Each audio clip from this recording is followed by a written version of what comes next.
What's up guys, this is Cher talking, welcome back to my channel. In today's video I'll be making a full review for the Romancing Festival Western SaGa banner that brings a new version of Polka that is a hybrid again, and it's a tank with some healing and counter capabilities, but very different from Rag Robin, still needs inheritance. Then we have Joe, a character that has morale down and also damage block with very nice survivability skills. Then we have Liz, that is a bow user and she has access to a very good spell that decreases damage taken and is also very good on countering and doing party support. Well, let's start talking about Polka. This banner offers a lot for those that have Rag Robin, because now you will feel that you would not need a secondary healer, and I'll explain a little more about that. As you can see, his love has double arrows, it's the highest love of all versions of Polka. He does have 110% intelligence, as you can see it's not a top value. The STR is not top value as well. He has the same values for both endurance and will. That means that this character was designed to be a hybrid, can take both hits from physical and magical, and it's a little slow. 86% agility is not that high, and this combined status may even miss against some bosses, but they changed their accuracy formula.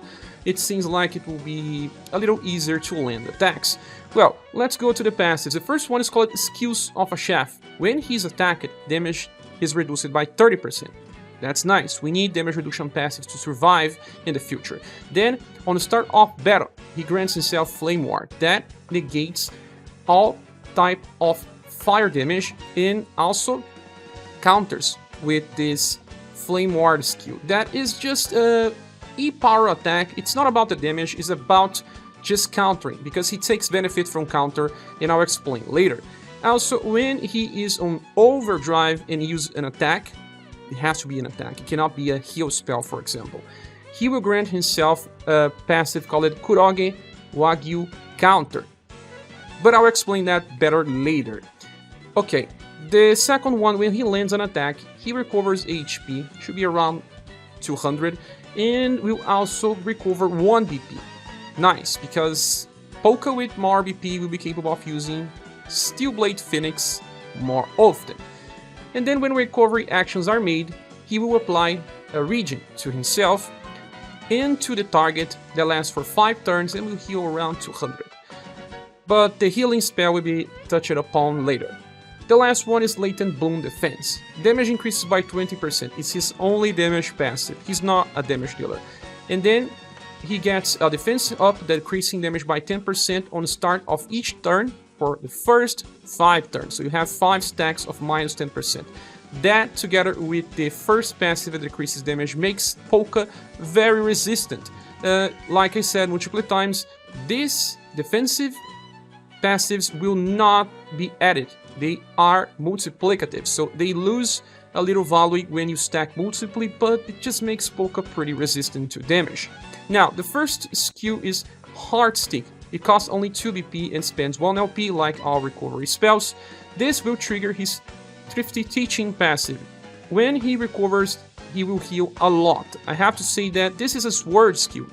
They scale much better than spells, and if you have the Remembrance's Word, it will increase the healing even further. So you can be sure this will heal someone from 0 to close or to max, and then applying this regen will help keep the character alive, because someone that dies loses all buffs that were applied to them, so this kind of helps. The second one is called Flaming Flash, still a sword skill. This is an indirect attack that hits a column of foes with slash and hit damage. Has power only in 39. This is the same power as we had with some very strong AoE attacks like Flame Frenzy from Rick. Remember that he was capable of soloing stages with that attack. Well, this Polka will be capable when using only on story mode. He can use this 2 times in a row. He will need help with the 3rd wave, but for events, it's not enough to farm. You will have to bring a secondary character that will also do column attack. But column attacks are kind of rare these days, so it at least helps keeping him relevant for farming as well. Then the third one is called Rising Kuroge Wagyu. This is a spell, as you can see from the icon. It's a fast, single foe attack with triple S power. And after he attacks, he grants all surviving allies an attack boost that increases damage by 30%. The only problem is that this only lasts for one turn, so he does not benefit from it on the usage of the skill, but since it's fast, everyone else that attacks after him, you get the benefit, and you can use this on overdrive to help out with damage.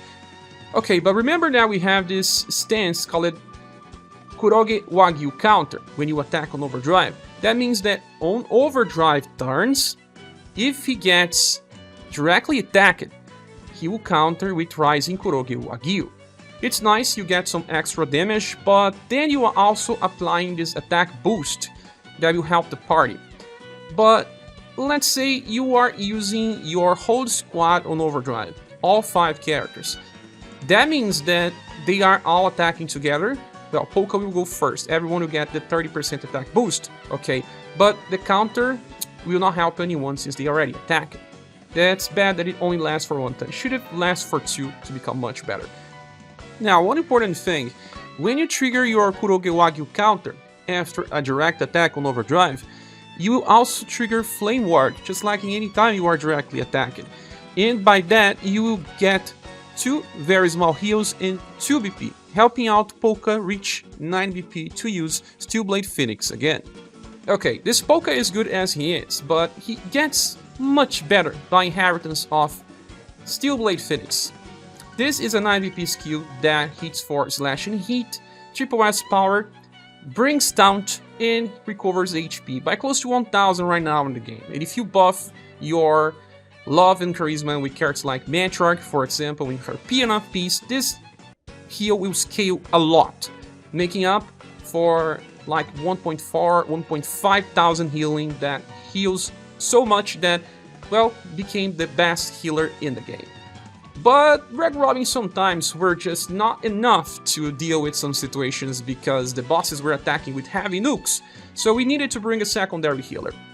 Now, what happens with the newest Polka inheriting Steelblade Phoenix? Remember that he gets 1 BP when he attacks. He also self-heals, but that's not an important point. 4 BP per turn means that, on average, you will be capable of using Steelblade Phoenix every 2 turns. Well, it's 9, right? But he also counters direct attacks and will recover BP when countering as well. So, well, it won't happen all the time, but it's pretty easy to fix him and get him into a 2-turn rotation for lots of healing. And if you are bringing Matriarch, like I said, you can get like 1.5 thousand healing on average every 2 turns. That will be enough to not need a secondary healer. The Polka still works super well with time because time brings guard up, brings buffs, even buffs love and charisma too, so if you need to desperately use a secondary healer, time is always there. So overall, this new Polka will receive much less damage. The only instance where Rag Robbing will receive less damage is that when you're fighting against multiple enemies. Let's say those stages with 6 or 7 or 8 enemies, and they attack Rag Robbing with direct attacks. This will trigger Robbing's move do damage, and will buff his own will. So if the enemies are using hybrid attacks, sometimes physical, sometimes magical, his will get so high that magical attacks will do very low damage. Even though he starts with 70 will, he can reach very high numbers. But this version of Polka has the same values for both endurance and will. That means that he's ready for anything. We are looking on the best healer in the game. No one can heal as often and be so defensive as Polka. He beats the newest version of Building easily. Building can only heal twice, for example, and Polka will heal so much and keep being strong on long fights. And even has the recovery spell that will help you in situations where you didn't have a real healer. I used a squad without a real healer many times, and when someone died, it was over. I had to restart the fight. But now, he can even revive someone if you need. It's not his main gameplay, but he can use it as an emergency. Now, one cross inheritance, Flaming Flash, may be better used with Rag Robbing. Although he has lower agility, he just has bigger damage passives, 40% against 20 of Chef Polka. But now, how do you use Chef Polka in a boss fight? Well, you open with a normal attack or with Steel Blade Phoenix. It will depend if the boss uses too many strong attacks on turn 1 or not. You can delay to use the heal attack on turn 2 if you want. And then when you get to Overdrive, you will have to decide, do I use Rising Kuroge Wagyu or do I use Steel Blade Phoenix? If you have someone in your party like Time, I suggest you to use Rising Kuroge Wagyu, because Time will heal instead of Polka, and you will increase the damage of everyone else. Remember that this is a fast attack. And then Polka will get into the counter stance, and if your boss uses direct attacks, you will self-heal and also recover your own BP. Also, don't forget that when you use Steel Blade Phoenix, he also self-heals. So it will be a heal to everyone and a small heal to himself. He will be on full HP or close to that most of the time. So this Polka is awesome. He does not beat Rag Robin in everything. Rag Robin will always be the better damage dealer, a stronger counter, and this Polka will be the best healer in the game. For the foreseeable future, they have a new Mirza to release. They may make that Mirza rival this Polka, but even if they do that, you can still have both in some different situations. And Polka synergizes super well with Time if you have, because then you can decide to switch their skills, leave Time to heal, and get Polka to boost the party. So, this Polka will receive an OP tier, but you need Rag Robin Inheritance. Without it, he would not receive such a high grade. But since most people have Rag Robin by now, or if you don't, you can go on the rerun banner and guarantee yours, because even as it is, that Rag Robin is good enough. But do you really need this Polka? I must say that right now, you will not feel so much difference between this Polka and Rag Robin. But in the future, having multiple damage reduction passives will matter more. So, you will be safe by investing on this character. Next character is Liz, and she is a multi-purpose character and also a hybrid that does not suffer from status distribution. 94% endurance is a pretty good value. Her will is a little lower on 77. I don't know if this will pose a problem if you have will buffers in the party. Dexterity, agility, and intelligence are with similar values, and she was going to use all of them. Now for passes, we have Aim for the Top. When being attacked, damage taken will be reduced by 30%, and on start of battle she grants herself Frost Ward. This will be permanent in battle, will negate all cold damage, and when directly attacked she's going to counter with Frost Ward. That is a very weak attack, but we'll talk more about that later. And on overdrive attacks she will trigger wall counter, and we'll talk more about that later too. The second passive, Technical Switch. When attacking, she will always recover 1 BP. But when using skill attacks, that is, her bow attacks, she will buff her dexterity and intelligence by 20%. That's interesting, but when she uses spells, she self-recovers by a very small effect. So, it's kind of a way to try to replicate what she was doing with her Robin style, because this style was just recovering BP and HP, but did not buff by attacking, was getting buffed by being hit. So, well, it's a way to have a different setup with similar effects. Then, the last one is called Latent Bloom Attack. When attacked, damage taken will be reduced by 25%. So, we have 2 different damage reduction passives. She's not going to take much damage.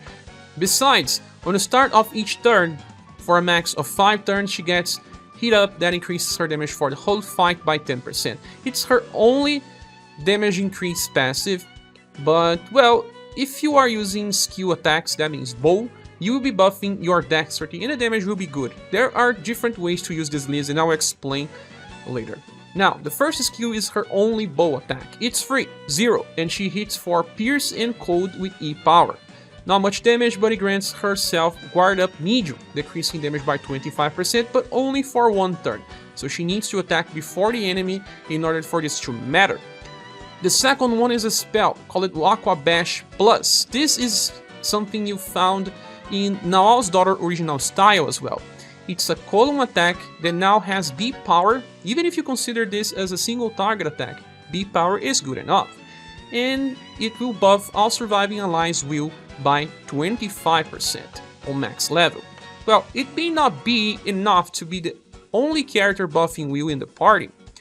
But in some situations, if you need a second one, bring Matriarch. Peon of Peace together with Aqua Bash will protect you against almost anything in a game when we are talking about ailments or debuffs.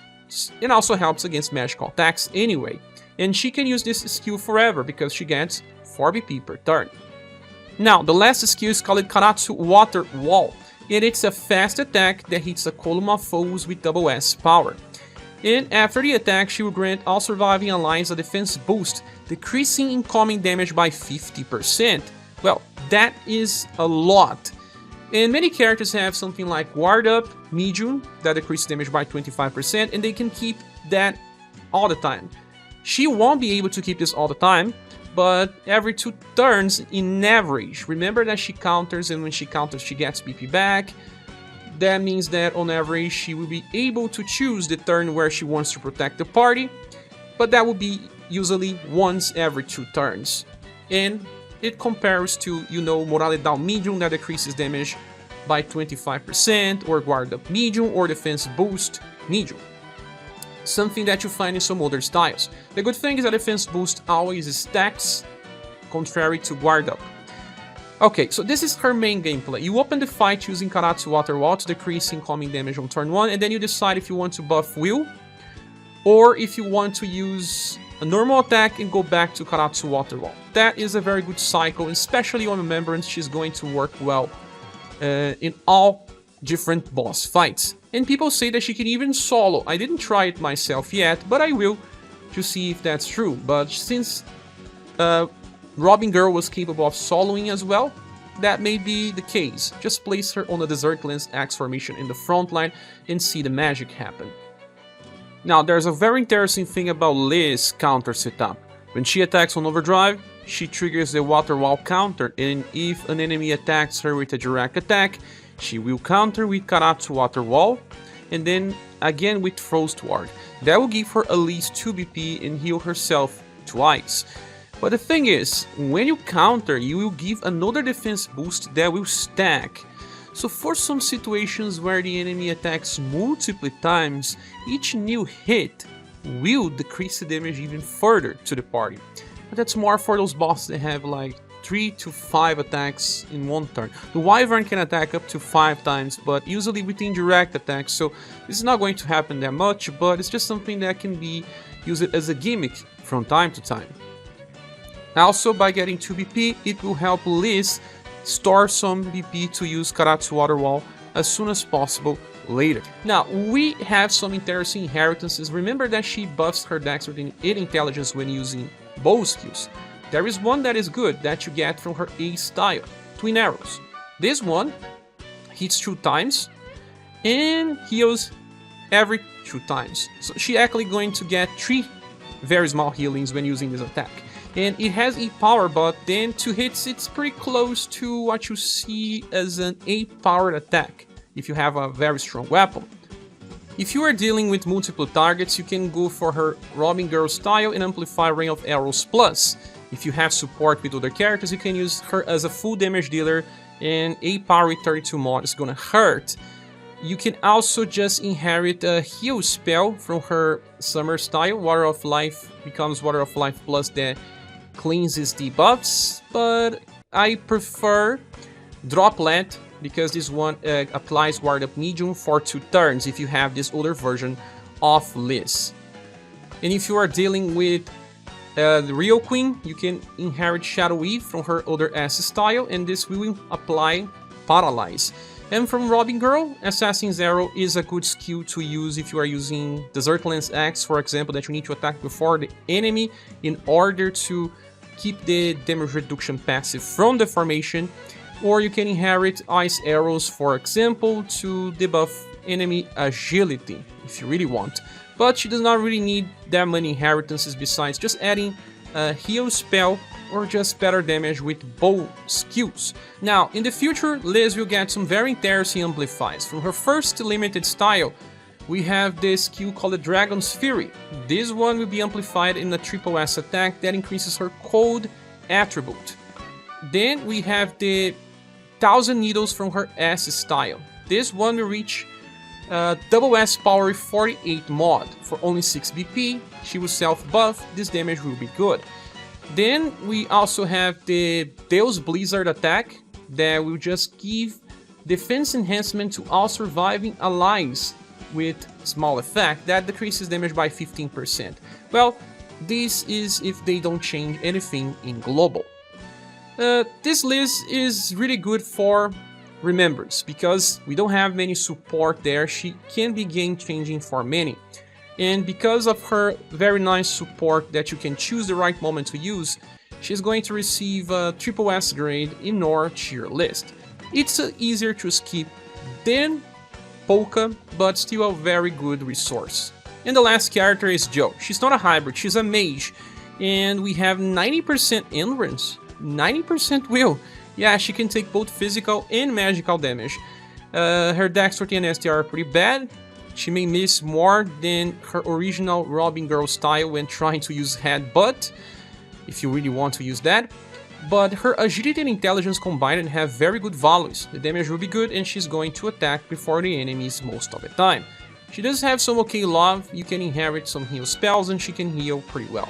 That's a pretty good status distribution in my opinion. There's no low points on Jo. Moving to passives, Climax. On the start of battle, she feels all of her OD gauge. It's the start of battle, that means that even before she enters the fight. So now, on the start of a turn, if her OD gauge is full, it will be, at least on turn 1, she grants herself morale up very large, that increases damage by 40%, lasts for only 1 turn. But after that, if her OD gauge is not full, she will grant herself a guard up large. This decreases upcoming damage by 35%. So it kinda makes sense, when you want a nuke, you get increased damage. But that turn, you will be less protected. But unusual, you have guard up large and that decreases damage by 35.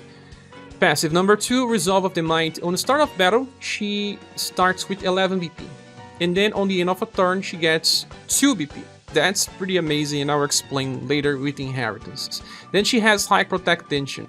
Damage increases by 20% and damage taken will be reduced by 30. It's the first version of Jo with damage reduction capabilities.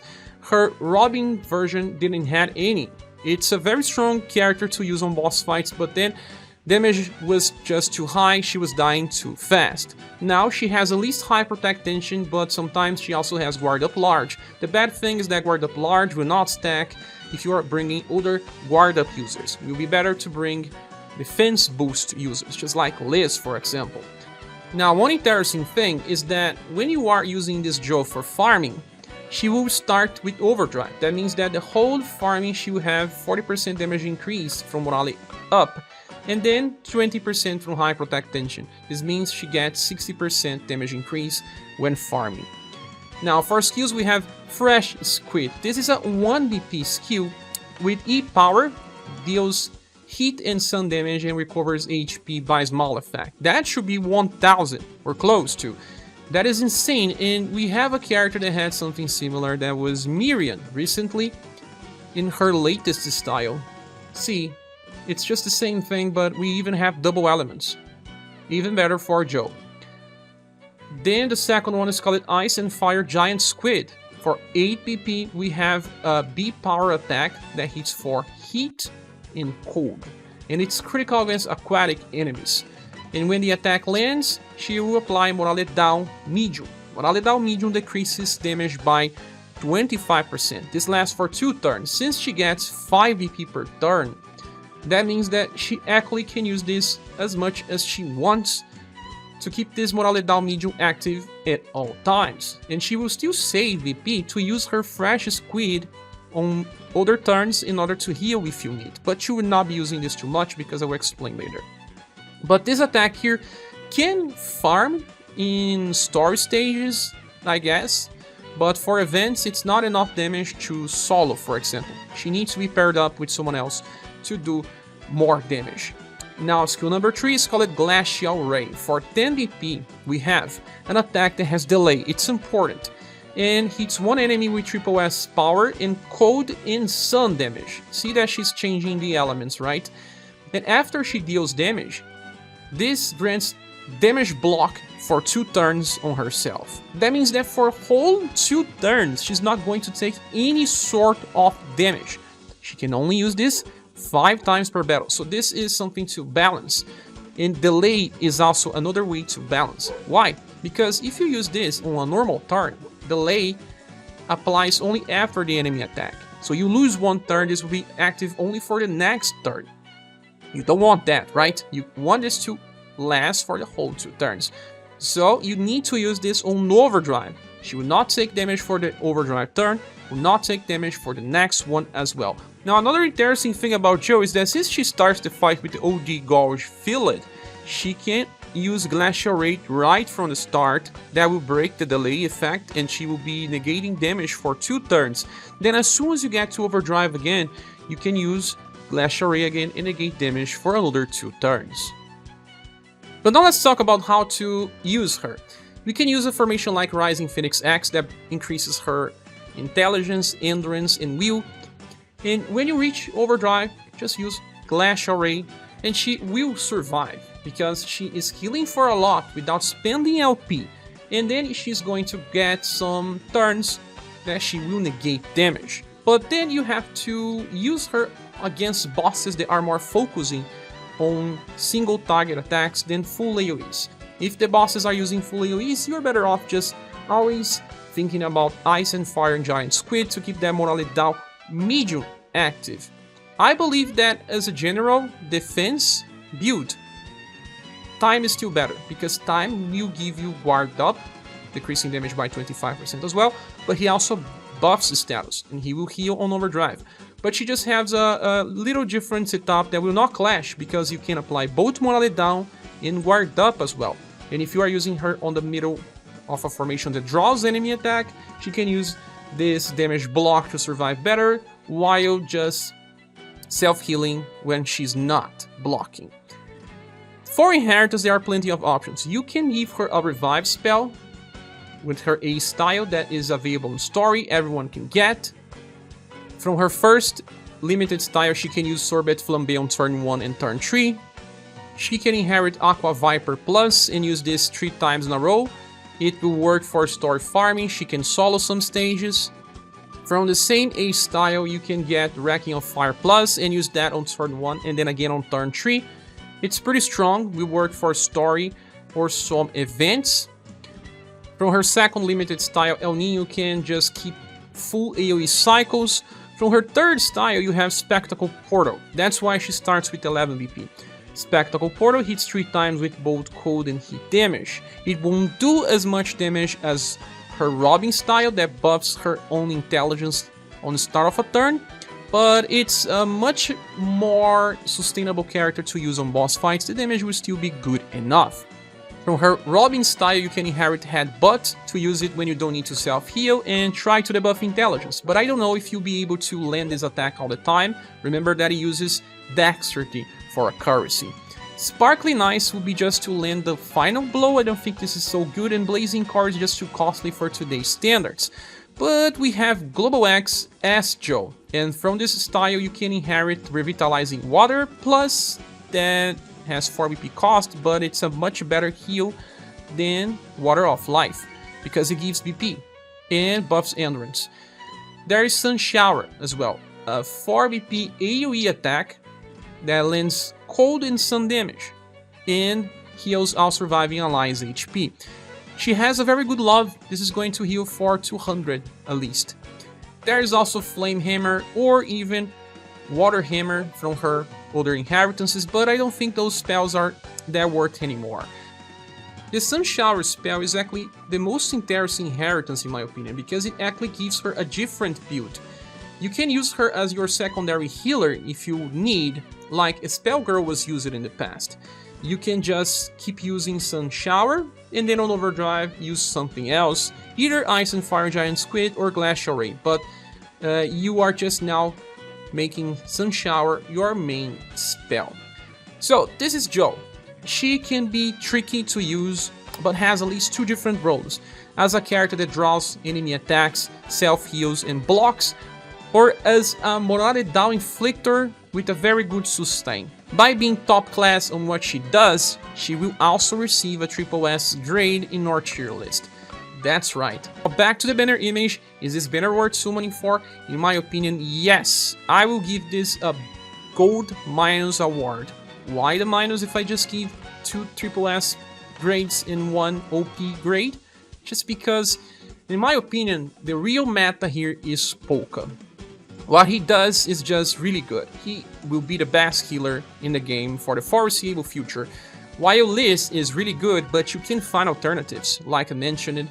And the same can be said for Joe. But they are top class on what they are doing, so they are really worth no matter what the future brings.